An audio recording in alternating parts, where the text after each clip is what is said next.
channel. Thank you for being here today. I truthfully really hoped that I would be filming this outside. It's raining, the dog Lupa is snugly up in her bed, Pip is fast asleep on the chair, and it just feels much cozier to do it this way. So welcome to my home. It's nice to have you here.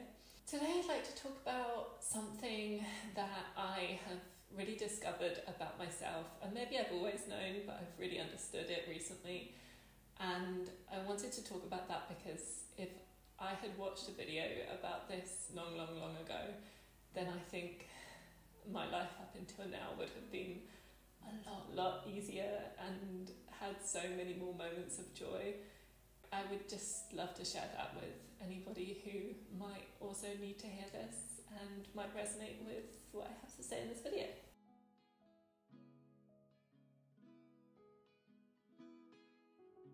So if you haven't heard the term empath before, then you probably have a rough understanding of what it means just by understanding that the word empathy means a caring or sensitivity towards other people and animals.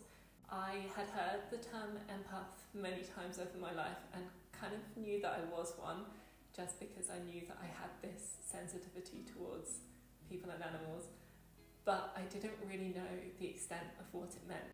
So if you've heard of the term HSP, which stands for highly sensitive person, then an empath is essentially that, except not only are they overly sensitive towards external stimuli, but they are also able to pick up on the energy around them and the emotions around them, like a sixth sense. Sixth sense. My tongue struggles with those words. Empaths experience other people's emotions, often as though those emotions are their own, and they often experience the desire or the necessity to run away or hide or retreat from strongly negative or intense feeling emotions and energies. Sometimes the actions of the person that they feel the need to retreat from might not be angry or negative, but it's the feeling behind the actions that can feel like a threat to an empath. Some people might think that the idea of empaths is a little bit too woo-woo for them, but there is scientific research into the way empaths work. Some of the ideas include things like having a higher capacity to develop dopamine, or being able to develop dopamine in their brains more easily than most people, and therefore becoming overstimulated more easily. And also having a mirror neuron system in their brains, so having a highly sensitive capacity to pick up on and also mirror other people's emotions by noticing the tiny nuances in their body language and their way of speaking, and mirroring that or internalizing that in their own brains because of the mirror neurons. There's lots of articles that you can read online if you're interested. I'm not a scientist, so I'm going to carry on. So leading into how I found out I was an empath, it was probably about a year ago when I lived in Oxfordshire with my partner in this idyllic village with so many lovely neighbours. But there was a changeover in landlords between my old one and somebody who took over, who every time I interacted with her, even though she wasn't really that rude, she was slightly passive aggressive, I felt so negative that I ended each conversation in being in tears. And I couldn't really understand why she made me feel so strongly, so negatively, because she was quite pleasant, and she was pleasant to everybody else that she spoke to, and everybody else loved her. I did sense that she had a deep dislike for me, whether or not she was actually showing that, or I just felt that as an undertone, I'm not sure. But because she was my landlady, it meant that she could come into my home as long as she had 24 hours notice, whenever she wanted, essentially. And she did. She wanted to complete all of the checks, and she was coming around probably once a week or once every other week for a period when she first became the landlady. It just felt as though I was being attacked with negativity, and I wasn't even safe from that negativity in my own home. It was horrible. and my partner and I decided to move, so we came to Wales. We'd been talking about it anyway, on and off, and it just felt like the right opportunity to come. When we came to Wales, I felt incredibly burnt out, and it took me a long time to recover from her energy. I latterly found out that this woman had been going through a really stressful, difficult time. Everybody else who met her thought that she was such a lovely, kind person. And so I feel like I was picking up on some undertone there. And she probably was lovely and kind, but just going through a really, really hard time. And it, honestly, communicating her felt like just being faced with a burning ball of fire. It was so stressful and so horrible. So realising that she'd been going through this difficult time made me consider that I was aware of something there that other people weren't aware of, that I could sense something that other people couldn't sense. And I continued to experience meetings like this with people over the next few months. I also noticed how hard it was to be working from home with my partner, who was having an incredibly stressful time at work. And so eventually I bought myself a shepherd's hut to use as an art studio / just somewhere to get away and have my own space if I felt that the vibes were a little bit too stressful in the house.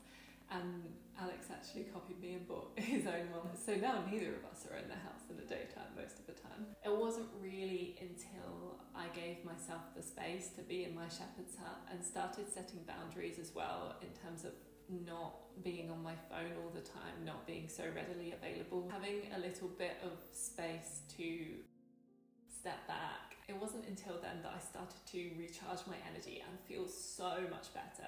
I got advertised a book about being an empath and decided to read it. I just felt drawn to it. And every morning as I was reading it in my shepherd's hut, I felt as though I was resonating so deeply with everything it was saying. On one hand, this felt incredibly freeing because I felt, okay, I'm finally going to be okay. I haven't been malfunctioning. There's not something wrong with me. It's just that I haven't known how to take care of myself before. And I do have the ability to thrive as a human being rather than just surviving. But I need to prioritize taking care of myself in order to be able to do so. So I started meditating every morning, which made me feel such a weird, euphoric sense of joy that I haven't felt very many times before in my life. And it's been really freeing. Over the last 6 weeks, I feel like I've been able to develop stronger boundaries and a stronger sense of self, really give myself all the things that I need in order to be a happy, functioning human being, like more than functioning, high functioning? I don't know, you know what I mean.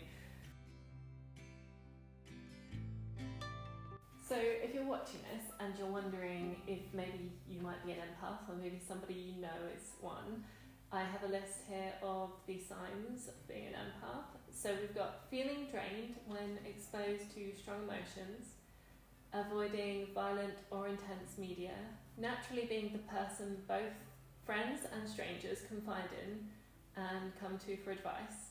That one makes a lot of sense. I remember even when I was young, people would walk up to me on the street and tell me their life stories and ask me for advice.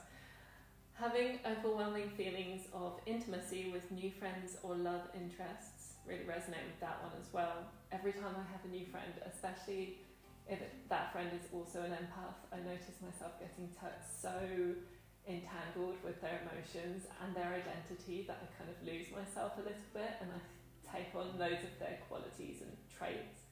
Regularly feeling burnt out, feeling easily overstimulated, experiencing strong emotions around people without knowing why, taking on the traits or the likes or interests of people that you spend time with, having a really strong intuition, having a strong connection to plants and animals, feeling things incredibly deeply, going into a room and feeling whether or not it has a happy or negative energy, getting a strong intuitive feeling that someone or something isn't good, whether or not they are behaving in a way that shows any signs of that being true.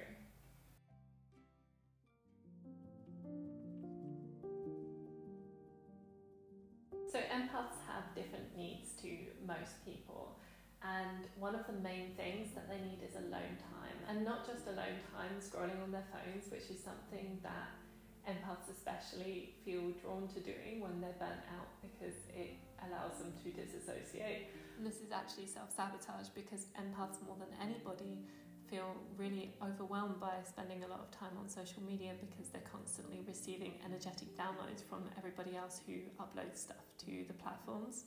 Alone time being incredibly present and sitting in the emptiness of their existence and allowing themselves to fill up that space. Meditation is really great for this, because not only does it allow space for your essence to really come out and to, I guess, take up your energetic field, but it also allows you to reset every day and send any energy that isn't yours or is unwanted away and cleanse it from your body. It's also a great way to tap into your intuition and build a stronger connection with it. I've been meditating every day for 6 weeks now in the mornings, and I really want to start doing it in the evenings too. And it is probably the one thing from everything that I'm about to say that I would really recommend giving a go. It is so powerful. I always thought, oh, I can't meditate, but meditating doesn't have to be sitting with your eyes closed saying, there are so many different ways to meditate. I really feel that everybody can, and you don't even have to quieten your thoughts. It's just about allowing yourself space to be and allowing space without distractions for just a moment of every day. So meditation really helps strengthen your energetic field and thus helps strengthen your boundaries, which is something that is also very, very important for an empath to have. You will notice that if you're an empath with messy boundaries, and most of us have messy boundaries, that you will probably attract narcissists and you will take on the burdens of others, because you will be able to feel their pain and suffering, and you'll feel that if you can fix their pain and suffering, then everything will feel better for both them and you, and so therefore you must fix it. Boundaries really allow us to not lean into other people's feelings so much, to not over-project ourselves, to be able to step back and understand how much of ourselves we can offer to help. And the answer to that is usually anything that you have in excess. Like, you really need to fill your own cup first. I didn't really understand boundaries until I started reading this book on empaths. Anywhere that you might feel any kind of resentment or frustration in your relationships or friendships in your life is probably an indicator that you need boundaries there. Boundaries don't have to be a no to anybody else. They're more like saying yes to yourself, and all it really means is the wall between where you end and another person begins. So they're really, really, really important for everybody to have, but especially empaths who are known to get confused with where they end and another person begins, because they can feel it all. Empaths need to be able to put themselves first. I have never really done this, or very, very rarely done this until recently. I would always put my partner's needs, my animals' needs, my friends' needs, my family's needs above mine, to the point where I didn't even really understand what my needs were anymore. But this meant that I was constantly burnt out because my needs weren't being met. I was constantly drained, and therefore I didn't really have anything to give. And lots of people will tell you that it's selfish to put yourself first, but when you do put yourself first, you end up having so much more energy, so much more compassion and love and care to give to other people. So it's really important to put yourself first. And that can look like anything from carving out a morning routine just for you, to giving yourself the best looking chunk of chocolate when you're dishing out the chocolate amongst you and your family. You deserve to put yourself first, because it's likely that nobody else will, and I don't mean that in a mean way, because people will love and care about you, but it's only really empaths that have the ability to truly put other people first the way that we do. Like, we martyr ourselves, and that isn't healthy or happy for anybody. Empaths really need to cut out any unnecessary stimuli. So, for example, I really hate going to the supermarket, and I'm trying to go less and less, and even looking into farm shops in the area where I can do most of my shopping, or just doing online orders for shopping, because supermarkets make me feel so burnt out. So if you are an empath, it's a great idea to write down a list of all of the things that you just can't deal with, all of the things that you find overwhelming, and cut them out. Or at least cut them down as much as possible, because it's not always realistic to cut out everything that we find overstimulating. And also sometimes a little bit of overstimulation or a little bit of dealing with adversity is good for developing our inner strength, which, as we've talked about already, is something that empaths really need to work on. It's all about balance, really, and finding a combination of pushing through adversity and also learning to step back and rest and to avoid certain scenarios that make sense for you. Empaths really need creative expression. They need some kind of outlet for this really beautiful but really, really deep inner world that they have, and all of the emotions that they carry in store. Creativity is a really good way to let those feelings out. A lot of people will say, well, I'm not a creative person, but everybody is creative in some form. Creativity doesn't have to be your standard painting or drawing or taking photos. Creativity is essentially expressing yourself. It can even be through your wardrobe, through the clothes that you decide to wear.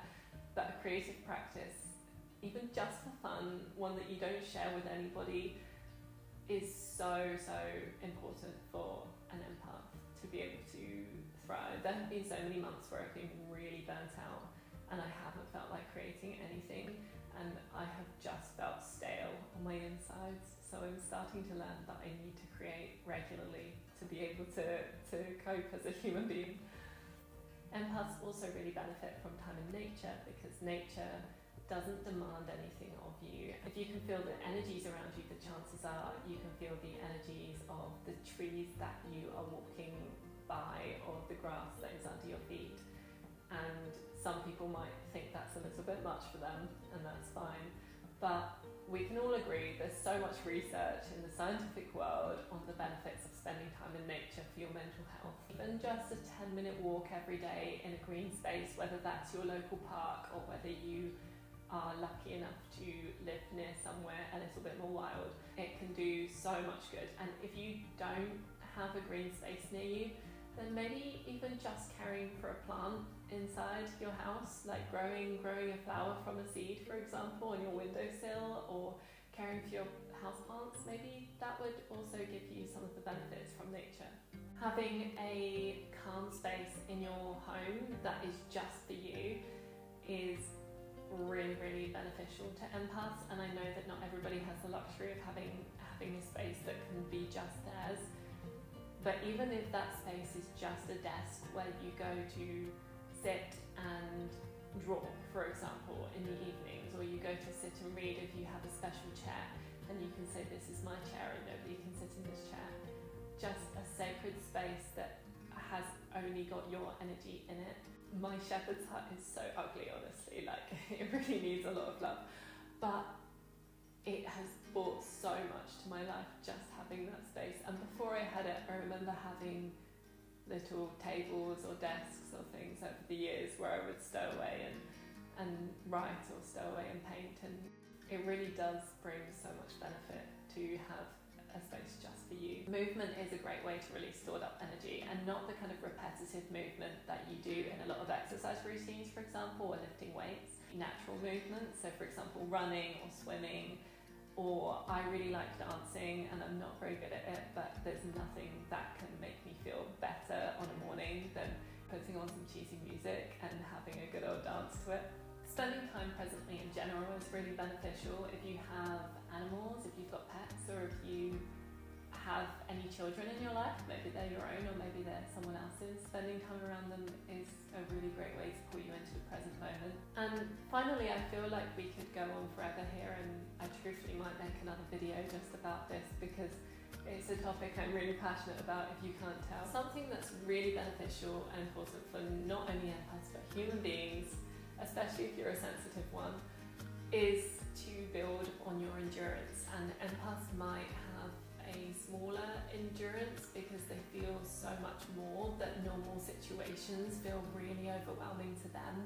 Having a strong, rooted, grounded sense of inner strength and endurance is going to save you in so many situations where you feel really uncomfortable, because you'll be able to draw strength from that place. So after the last year, which has been one of deep introspection and a lot of healing, but equally really, really trialing and challenging in many ways, I have realised that my inner sense of strength, my inner endurance has been a little bit on the thin side. So I've been practicing recently by doing things that test me, and cold showers are a fantastic one, because we naturally have so much resistance to putting the tap on full cold, especially in Wales and in the UK in general. We're having quite a cold summer, and it's just not natural to want to put the temperature all the way to cold and then step into the shower. But doing that for a couple of minutes every day is building my boldness, my endurance so quickly, so rapidly. It's making me feel like I'm more easily able to cope with other situations. And cold water is also a really great way to cleanse all of the energy that our body no longer needs to store anymore. So it's a win-win. There are loads of ways that you can build your inner strength. Essentially, it just has to be something that you have resistance towards doing, but isn't unkind to yourself in any way or unsafe for yourself in any way.